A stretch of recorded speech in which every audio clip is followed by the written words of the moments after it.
wadani maxay kula tahay halka Soomaaliya afar inu safadaan waradna midnimada Soomaaliya waa muqaddas adna maxay kula tahay now waranagu horanu goone aqoonsi baan doonayna adna habartayni ninkii arooso adeerkayna leewaay waradna maxay kula tahay dawlad dhexe oo sal adag oo adna yaa minay xamar xisaab ku jirin waxaan dhihi karaahe adna maxay kula tahay boowe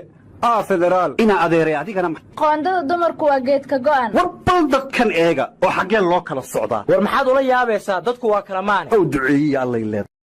san iyo weersan noo soo wacee warsan iyo weersan noo soo wacee war wadigan warsan sheegaye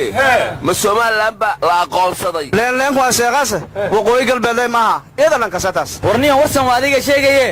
ma garow heshiis ka soo baxay war ama ha samaado ama ha xumaadee war waa lagu daalay ee wax ka bedelama noo wadaan waryaadahe mar hore madax dhagala abuu mujtamacu dalbaday war gudoomiyaha degmada ceelbuur ayaa dhuusan rab laga magacaabay marka waxaan la yaabanahay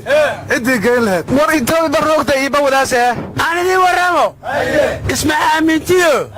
isma urursata adduunyada rogtay halka noo abshira allow nagu abaar war sheeqo bu'aala mar hore ka soo cararay kabiin waa ka soo tagay annaga xarareero goorma noogu dambeysay madax ku tiyaa naga qabsaday bari hore weligay orama buurweyn degta ma maqal war weejid oo seen amaninka dambeyti war goorma wabxay galhareer iyo ugu dambeysay aniga war annaga hadmaan loogu dambeysay laba saaxatay barbalaaga kula seexatay maxaa hurdada ku diiday wareedhaha may maqlaysaan danaheeda markay garato iyo dawga loo marayo dood markay wadaagto heshiis gelisa diiwaanka oy daawo dhigataa ummadi dawlad noqotaa maasha Allah Ahmed waranna wallahi ka aqbalo cabdiqani oramo aamin war wasiirka arrimaha gudaha cabdi sabriye qarafaan war saxaafadeeda ka soo baxay wuxuu yiri gobashii madaxweynuhu dhigay wali waa fidsan tahay cid soo gashana ma aragno gobol intaas oo maalmood fidsanayd booraba qariyeeyaa ku fariisan kara weligay gogol madaxweyne dhigay oo la soo galay ma maqal war Cabdiwaligaas wuxuu yiri madaxweyne xaaf oday nabadeed maamulkii hore ee Galmudug ayaana hurin jiray colaada gaalkacyo war madaxweynihii hore ee Galmudug Cabdikariin Xuseen Guuleed uu ka hadlo ka in baan ka dhageystay wuxuu yiri colaada gaalkacyo Cabdiwali yaa hurin jiray wuxuuna yiri waxaan nasiib daro ahayd intuu beesha caalamka iyo Soomaalida hadalka ka diiday inuu gabra amarka ka qaatay now war dagaalka tukaraq gabra muu soo gelinay beenta iska daaniyo war nimayo madaxweyne xaaf tuutii uu xirtuu ka dhaweeyay wuxuu yiri hadii Galmudug laga day way qaska xamara gubanayso xamar cadow badana cadowgiisa Allah jabshe war xaaf warka ka laabay xamar cadow ma sayratay aniga war xamarniyo xeeradeeda badan wareedhahay war ma haysaane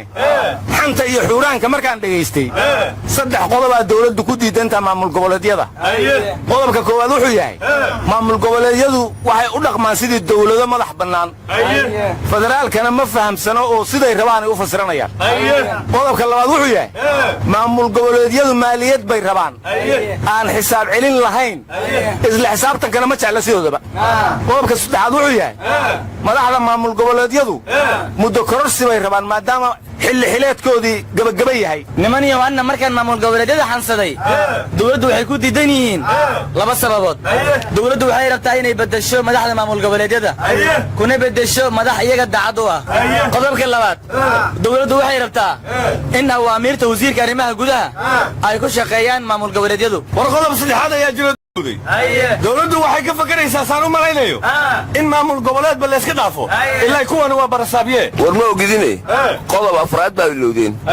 madaxweyne ma amro barasaab ma amro marka in nimankan magac kale loo yeelo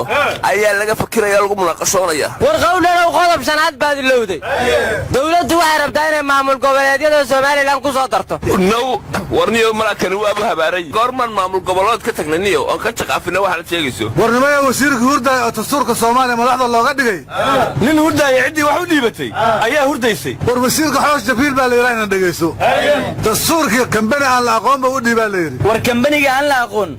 waxa loo dhiibay dastuurkii ma aha ee waxa xayisiintiisii marba hadii xayisiintiisii loo dhiibay asagii oo dhanba loo dhiibaya maxaa dhiman war adinku dastuurka laftiisii miyaad aragteen oo cid loo dhiibay taqaanin dastuurkii 60kii waa qoran yahay anaana arkay waradeero dastuurka Soomaaliland somalilan shacabka u codeeyey naga daniyo kaasi waxaan daraab loo kale war baydhaw liyaabi sodha salaad gudhu war dhagaysa lafta gareena seedi baydhawa buluburuufi iyo ciidamada daboolan iyo diyaarada la kijeeyay may ku waraytaansan marka doorasho xalaalaan sugteen ariina surung diyaaradu weynan badana lagu qaaday bilad buruufyada iyo ciidamada daboolan matii korneel qadaafiya war niyo waa tii Saddam Hussein niyo war waxaasoo dhan maahan waa tii Marshal Farmaajo war waa tii Generaal Khayre waana horumar ay gaartay nabad iyo nolol khadiija waxayna tiri farmaajo Khayre ka hor dadkeenu waa qadahayeen war Axmed Madow wuxuu yiri madaxdaanu say u joogeen